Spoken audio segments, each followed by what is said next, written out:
નમસ્તે વિદ્યાર્થી મિત્રો, કર્મયોગ પરિવાર વતી ફરી આજના આ ઓનલાઈન ક્લાસીસમાં આપ સૌ વિદ્યાર્થીઓનું હાર્દિક સ્વાગત છે. તો વિદ્યાર્થી મિત્રો, કે સરસ મજાનું અત્યાર સુધી આપણે માતા વિશે ઘણા બધા કાવ્યો, ઘણા બધા નિબંધોને આપણે ભણી ગયા અને એના વિશે વાતો આપણે સાંભળેલી છે. દીકરીઓ વિશે પણ ઘણું બધું આપણે વાતો સાંભળેલી છે. પરંતુ મકરંદ દવે આજ પુત્ર વધુનું સ્વાગત, જે પુત્ર વધુ છે તો એનું સ્વાગત કરતું આ ગીત છે આપણા અભ્યાસક્રમમાં લેવામાં આવ્યું છે. સરસ મજાનું આ આપણું ગીત છે, પુત્ર વધુનું સ્વાગત. એનો સાહિત્ય પ્રકાર છે ગીત.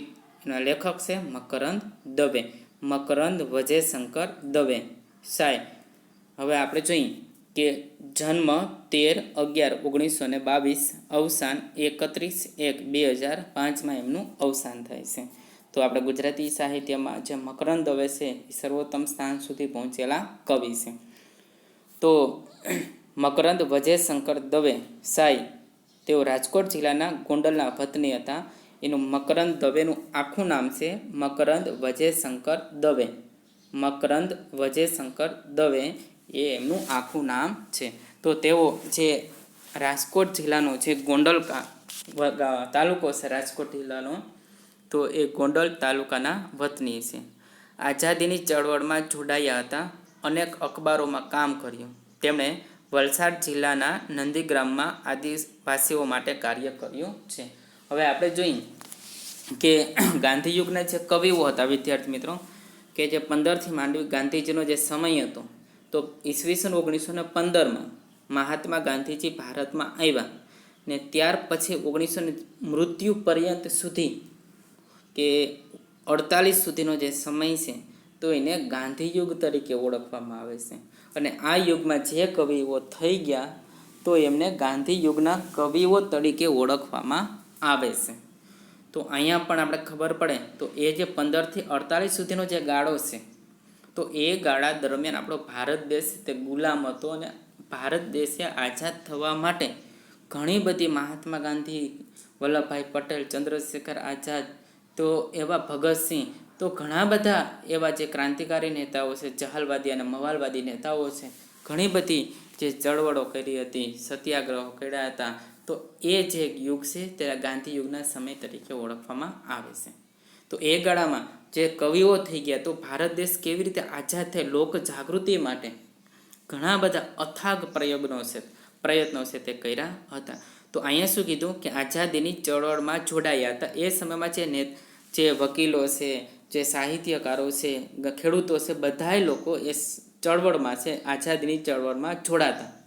તો જે લેખકો છે એ પોતાની કૃતિઓ દ્વારા લોકોને જાગૃત કરવાનો છે તે પ્રયત્ન કરતા હતા. તો અહીંયા મકરંદ દવે છે આઝાદીની જે ચળવળ હતી અને એ ચળવળમાં એ જોડાયા હતા અને ઘણા બધા જે અખબારો હતા અને એમાં એમણે સારું એવું કામ પણ કરેલું હતું. તેમણે વલસાડ જિલ્લાના નંદીગ્રામ, જે મકરંદ દવેનો આશ્રમ આવેલો છે, કે વલસાડ જિલ્લોનું નંદીગ્રામ આદિવાસીઓ માટે કામ કર્યું હતું. જે મકરંદ દવે છે નંદીગ્રામ આશ્રમની સ્થાપના કરે છે વલસાડ જિલ્લામાં, અને એ લોકો જે આદિવાસી લોકો છે એમાં શિક્ષણનો વ્યાપ વધે, એનો વિકાસ થાય, તો એ માટે એ આશ્રમમાંથી છે એ આજીવન છે તે કાર્ય છે તે કરે છે. ઝબુક વીજળી ઝબુક તેમનો કાવ્ય સંગ્રહ છે. ઝબુક વીજળી ઝબુક મકરંદ ઘણા વખત આ સ્પર્ધાત્મક પરીક્ષામાં પૂછાયેલો પ્રશ્ન છે કે ઝબુક વીજળી ઝબુક કાવ્ય સંગ્રહ કયા કવિનો છે? તો મકરંદ વજયશંકર દવે. મકરંદ વજયશંકર દવેનો આ કાવ્ય સંગ્રહ છે. બે ભાઈ તાયકો બાળ નાટક સંગ્રહો છે. યોગ પંથ અંતર્વેદી તેમના આધ્યાત્મક ચિંતનના પુસ્તકો છે. તરણા, જયભેરી, ગોરજ, સુરખમુખી, સંજ્ઞા, સંગતિ તેમના કાવ્ય સંગ્રહો છે. શેણી, વિજાણન ગીત નાટિકા છે. માટીનો મહેક તો સાત નવલકથા છે. સત કેરી વાણી સંપાદિત ભજન સંગ્રહ છે. તેમને રણજીતરામ સુવર્ણચંદ્રક એનાયત થયો છે. ગુજરાત સાહિત્ય સભા દ્વારા કે રણજીતરામ વાવાની યાદમાં આ પુરસ્કાર છે તે આપવામાં આવે છે. તો રણજીતરામ સુવર્ણચંદ્રક જે ગુજરાતી સાહિત્યની શ્રેષ્ઠ કૃતિની રચના કરી હોય, તો આ સભા દ્વારા એની કૃતિને અને લેખકને પસંદ કરવામાં આવે છે અને શ્રેષ્ઠ કૃતિને આ એવોર્ડ છે તે એનાયત કરવામાં આવે છે. તો આપણે ખબર પડે કે મકરંદ દવે એક શ્રેષ્ઠ લેખકો અને કવિઓમાંના એક કવિ હતા. પ્રશ્ન આવે કે મકરંદ દવેને કયો પુરસ્કાર એનાયત થયો હતો? તો રણજીતરામ સુવર્ણચંદ્રક એનાયત થયો હતો. તો ગુજરાતી સાહિત્યમાં પુત્રી વિશેના અનેક કાવ્યો છે, પણ પુત્રવતીનું સ્વાગત એક વિરલ કાવ્ય છે. વિરલ એટલે કે શ્રેષ્ઠ. હવે શું કીધું કે ગુજરાતી સાહિત્યમાં પુત્રી વિશેના ઘણા બધા અઢળક કાવ્યો આપણને જોવા મળે છે, પણ જે અનેક કાવ્યમાં પણ પુત્રવધુનું સ્વાગત એક વિરલ કાવ્ય છે. તો જેવી રીતે દીકરીનું ઘણા બધા કાવ્ય છે, તો એવી રીતે પુત્રવધુનું જે સ્વાગત છે તો એ આપણું કાવ્ય છે એક શ્રેષ્ઠ કાવ્ય છે. તો કવિ પુત્રવધુને લક્ષ્મી સાથે સરખાવે છે. હવે એ જે પુત્રવધુ છે ને લક્ષ્મી સાથે કવિ છે જે સરખાવે છે. એના આવવાથી ઘરમાં સો સો કમળની સુગંધ આવી તેમ વર્ણવી તેનો મહિમા કરે છે.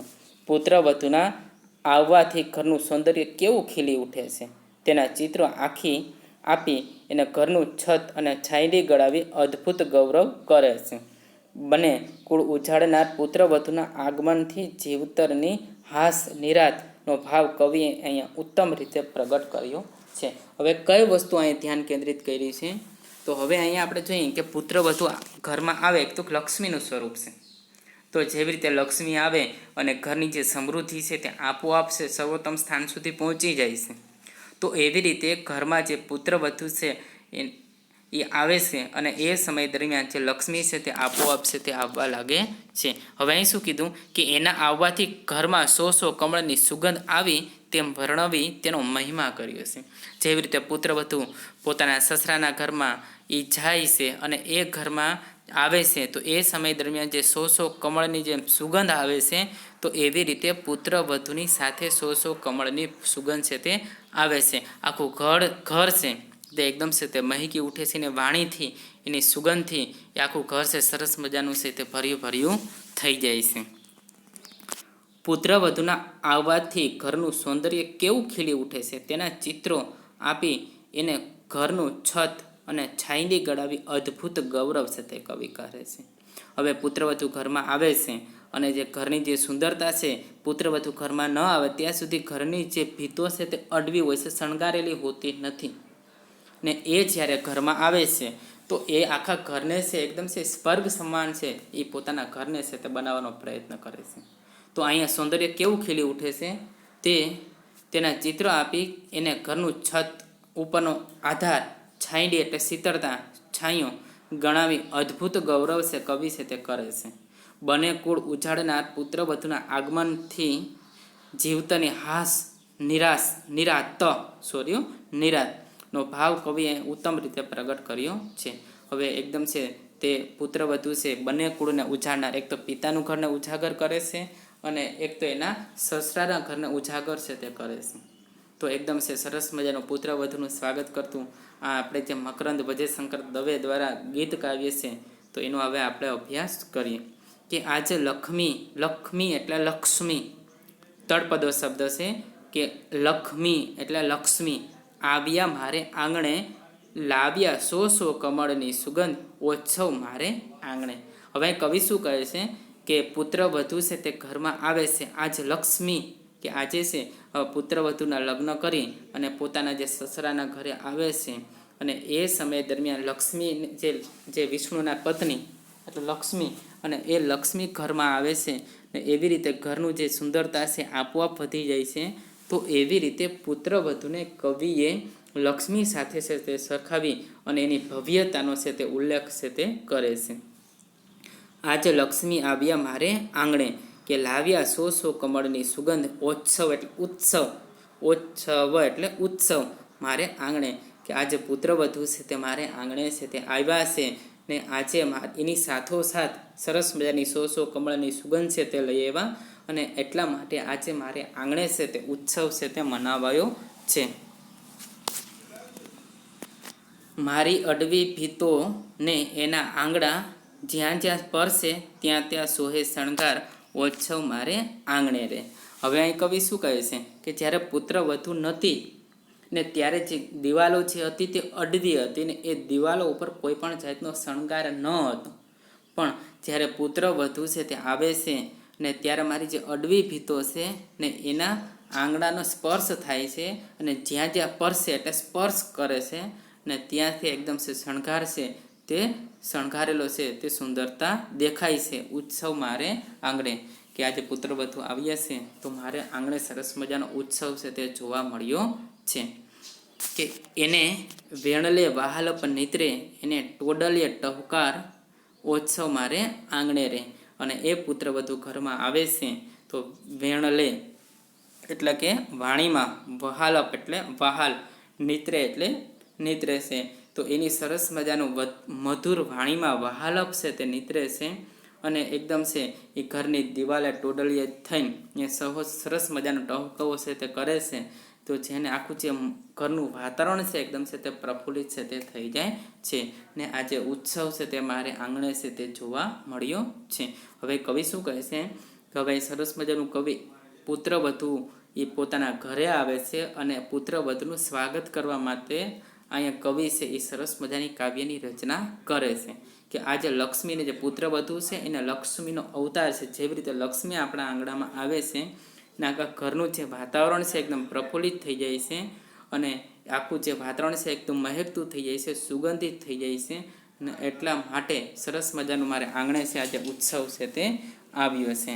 ને અત્યાર સુધી જે મારા ઘરની જે ભીતો છે એ અડવી હતી, પણ જ્યારે એ પુત્ર બધું આવે છે ત્યારે અડવી ભીતોનો એનો સ્પર્શ થાય છે એટલે એ પોતાની સાથે જે શણગાર છે તે લઈ આવે છે અને એ શણગારથી જે અડવી ભીતોને છે સરસ મજાનું છે તે શણગારી દે છે.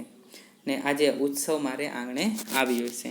એને ભેણલે વહાલપ નિત્રે રે, એને ટોડલ્ય ટહુકાર, ઉત્સવ મારે આંગણે રે. હવે કવિ શું કહે છે કે જ્યારે પુત્ર વધુ ઘરમાં આવે છે તો એના વહેણમાં છે, એની વાણીમાં છે કે એકદમ છે લાગણી છે તે એકદમ નિત્રે છે. એટલે બધાય લોકોને, નાના મોટા વડીલ બધા જ લોકોને માન સન્માનની દ્રષ્ટિથી જુએ છે અને એકદમ છે ઘરના ટોડલા વચ્ચેની દિવાલથી એ સૌ બધાય સાથે છે હળીમળીને વાત કરે છે ને આખા જે ઘરનું વાતાવરણ છે એકદમ છે તે પ્રસન્નતાથી ભરપૂર થઈ જાય છે.